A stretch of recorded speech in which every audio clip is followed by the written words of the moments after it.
బాగా వినండి ఈ మాట. Believe nothing because a wise man said it. Believe nothing because the belief is generally held. Believe nothing because it is written in great books. Believe nothing because it is said to be of a divine origin. Believe nothing because someone else believes it. But believe only that you yourself judge to be true. Believe nothing because a wise man said it.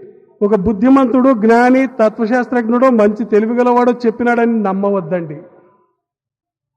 Believe nothing because the belief is generally held. సామాన్యంగా సత్యమైంది ఇది కాబట్టి నమ్మాలి అని అనుకోవద్దండి, నమ్మవద్దండి. Believe nothing because it is written in great books. మహాగ్రంథాల్లో చెప్పబడింది కాబట్టి నమ్మాలి, నమ్మవద్దండి. Believe nothing because it is said to be of a divine origin. ఓ దైవం నుంచి నేరుగా కిందకు దిగింది కాబట్టి నమ్మండి అంటే నమ్మవద్దండి. Believe nothing because someone else believes it. ఎవరో XYZ బిలీవ్ చేస్తున్నారు కాబట్టి నేను బిలీవ్ చేయాలి, బిలీవ్ చేయొద్దండి. ఎప్పుడు బిలీవ్ చేయాలి, ఎప్పుడు నమ్మాలి? Believe only that you your self judge to be true.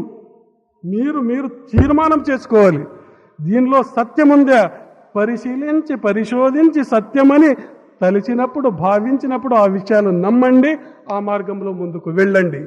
అంతవరకు ఎవరు చెప్పిన ఊరికి వినాలి, విన్న తర్వాత పరిశోధన జరపాలి, తర్వాతనే దాన్ని కార్యరూపంలో తీసుకురండి.